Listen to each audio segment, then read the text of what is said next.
50 ans de longue vie et de prospérité. 50 ans à sillonner l'espace vers la frontière de l'infini. 50 ans d'exaltation de la paix entre les peuples. 50 ans d'effets spéciaux à la pointe ou pas. Bref, Star Trek, c'est 50 ans de bonheur sur les écrans du monde entier. Et ça méritait bien une journée spéciale sur Paramount Channel.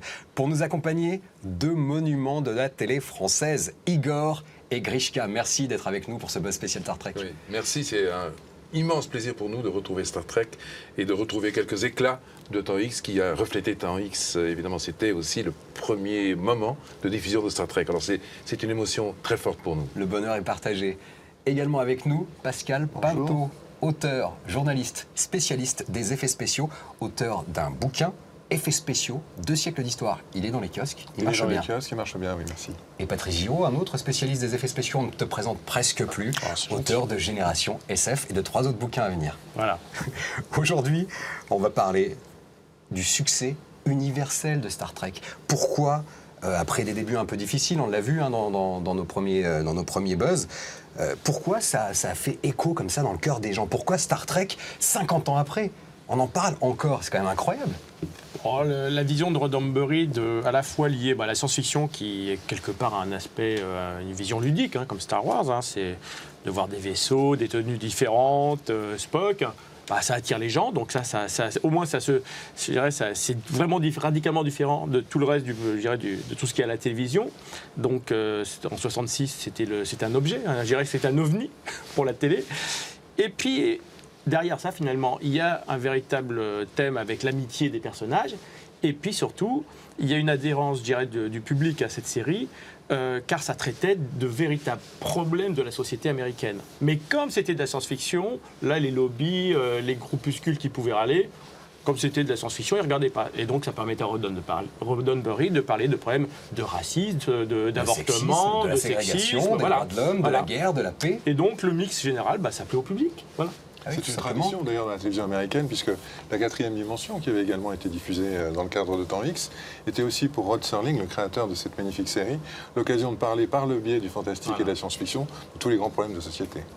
Cette science-fiction positive comme ça, elle nous donne de belles émotions. Qu'est-ce qu'il faudrait, parce qu'on est dans une période un petit peu anxiogène, un peu lourde en ce moment, qu'est-ce qu'il faudrait, alors j'espère qu'il ne faudra pas une 3e guerre mondiale pour que le monde aille mieux, mais pour qu'on regarde un peu plus les étoiles comme ça.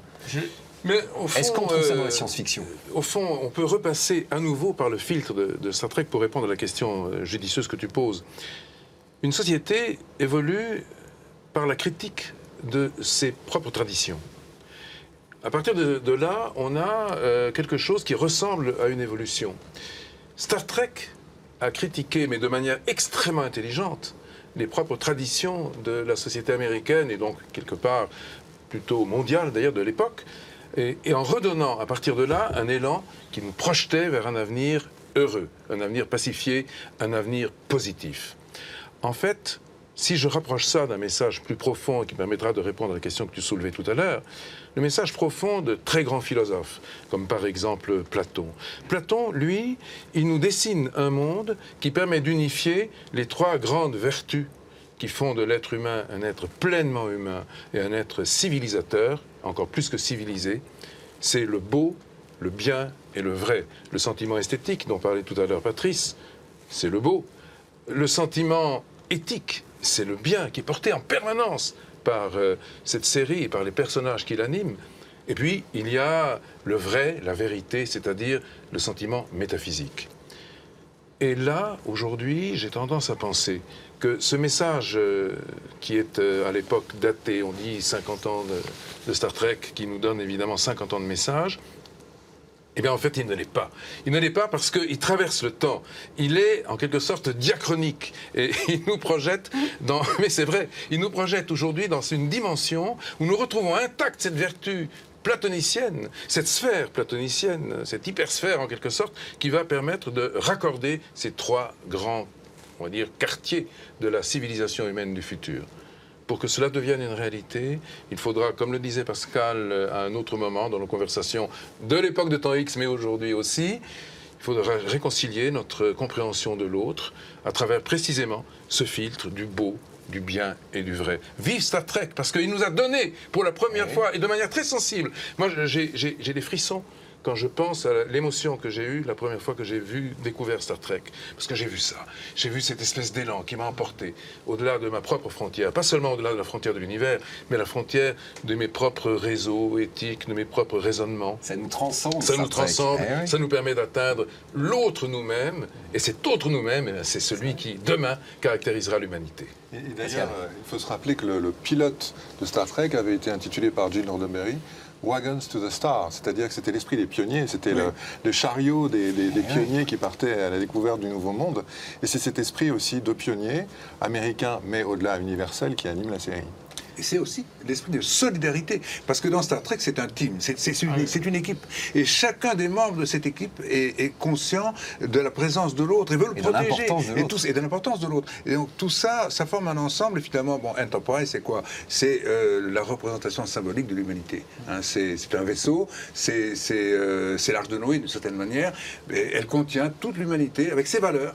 Et ces valeurs-là, eh bien, on va les transporter, les transcender aussi loin que possible aux frontières de l'infini. D'ailleurs, il y a un petit paradoxe là-dedans. Est-ce que l'infini a une frontière ou pas? C'est toute la question. On parlait de transcendance là. Est-ce que, là je vous pose la question à vous quatre, est-ce que si aujourd'hui, alors on ne sait jamais, s'organisait une rencontre avec des extraterrestres, est-ce qu'on serait digne de cette rencontre? Est-ce que l'être humain est prêt à rencontrer des aliens? Comme disait Spock, il suffit de nous rencontrer pour avoir la réponse. Est-ce que l'alien est prêt à nous rencontrer aussi? Non, Est-ce que l'alien est prêt à nous rencontrer? Ah, bien oui. sûr. La science-fiction est un système conceptuel, un système d'idées très, très rationnel, très ouvert, qui permet de nous accoutumer à cette idée de la rencontre avec l'autre au sens absolu du terme.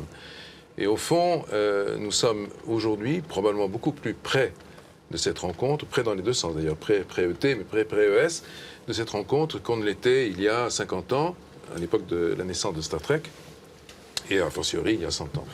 Donc oui, je pense que petit à petit, nous sommes prêts.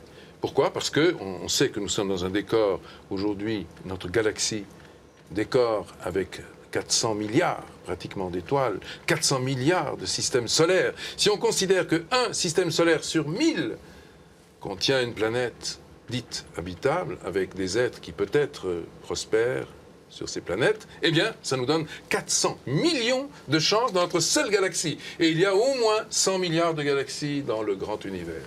Donc, le panorama, on le connaît. Donc, on est aujourd'hui prêt à accepter cette idée que la vie existe ailleurs, et pourquoi pas des êtres qui viendraient nous rendre visite de cet ailleurs. En tout cas, nous, ici, je pense, tous les 5, nous sommes d'accord pour les rencontrer. Qui n'est pas d'accord? Personne. Un extraterrestre. Oui, Un extraterrestre est en train d'appeler Igor. Il veut prendre contact. Il prend contact.